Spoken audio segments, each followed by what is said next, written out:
Salut. Et si on parlait de Invisible Man? Y a quelqu'un là? Non? Oh putain, y a quelqu'un qui m'a touché! Ok.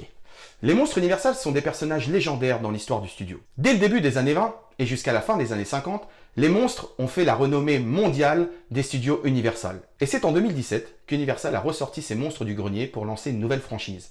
Et ça a démarré avec le film La Momie. Alors pas celui avec Brendan Fraser, celui avec Tom Cruise. Ce film à très gros budget devait être le lancement du Dark Universe, une franchise qui allait réunir les plus grands monstres mythiques des studios Universal. D'ailleurs, dans ce film, on retrouve deux monstres très connus. La Momie, interprétée par l'actrice française Sofia Boutella, et le Dr Jekyll et son infâme double, Mr Hyde, interprété excellemment par Russell Crowe. C'est d'ailleurs, je crois, le seul truc vachement bien du film. Ouais. Une photo du casting incroyable du Dark Universe avait même été présentée au moment de la sortie du film. On y retrouvait les trois personnages, mais en plus, Javier Bardem dans le rôle du monstre de Frankenstein et Johnny Depp dans le rôle de l'homme invisible. Tout ce petit monde devait avoir son propre film solo et ensuite se retrouver dans un film réunion à la manière du MCU ou du DCEU. Mais voilà, l'échec retentissant de La Momie sonna l'arrêt d'une franchise tout juste démarrée. C'est donc en 2020, 3 ans après cet échec, qu'Universal a décidé, à nouveau, de relancer sa franchise sur les monstres. Mais cette fois-ci, avec l'aide de Blumhouse Productions, société spécialisée dans les films de genre. Mais fini les films d'aventure à gros budget avec des superstars. Cette fois-ci, le studio mise sur l'audace et la relecture moderne de ces personnages mythiques. Et pour cette première, c'est donc l'homme invisible, personnage créé par H.G. Wells, qui s'y colle. Invisible Man sort le 26 février 2020. Pour la réalisation et le scénario, Blumhouse a fait appel à une seule et même personne. Le scénariste, acteur et réalisateur Leigh Whannell. Alors, en tant qu'acteur, vous avez pu le voir dans Matrix, Insidious ou encore Aquaman. Mais ce qu'il faut surtout savoir, c'est que Leigh Whannell est le scénariste et co-créateur avec James Wan de deux grosses franchises horrifiques de ces dernières années, Saw et Insidious. Donc je peux vous dire que le jeune homme sait de quoi il parle. Invisible Man est sa 3e réalisation, et je peux vous dire, c'est une réussite. L'histoire est celle de Cecilia Cass, une femme qui vit avec un homme, chercheur spécialisé dans l'optique de renom, mais surtout tyrannique et pervers narcissique. Un soir, elle va demander de l'aide à sa sœur pour échapper à cette vie monstrueuse. Mais hélas, on ne quitte pas cet homme comme ça.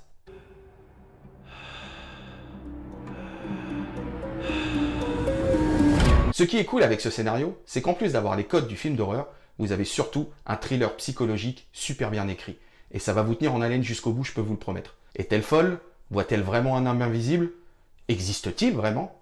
Bref, vous allez vous poser plein de questions. Bien entendu, au-delà de ce scénario, ce qui rend vraiment crédible l'histoire, c'est la superbe interprétation d'Elizabeth Moss.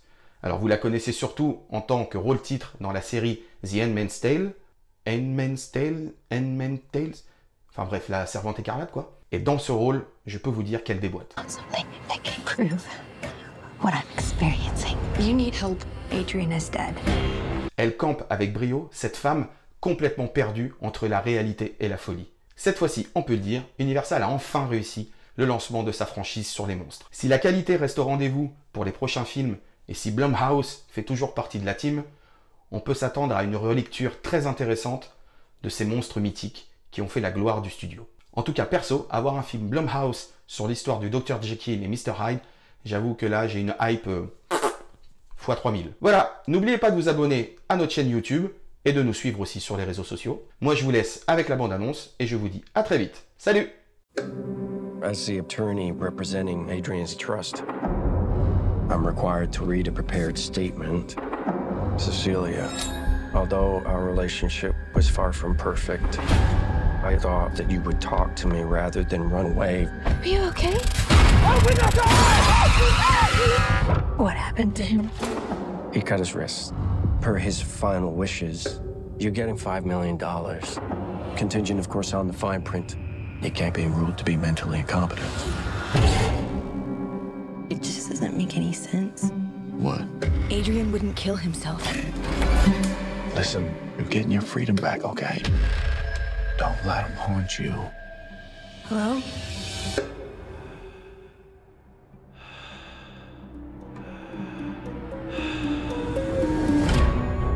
I'm scared. You don't have to be scared of him anymore. He was a sociopath, completely in control of everything.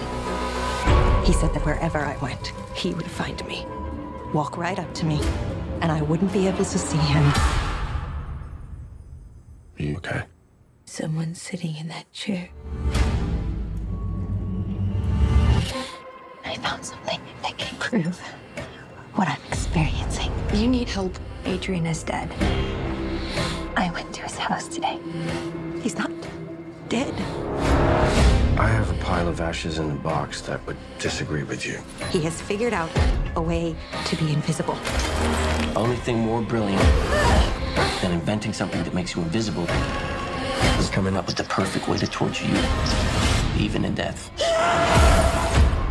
Adrian's true genius was how he got in people's heads. Don't come any closer. Hey! I'm not crazy. Please listen to me. You're saying the person trying to kill you is in the room right now, but we can't see him? He's listening. Where are you? Where are you? Show yourself! Come on! Do it! There you are.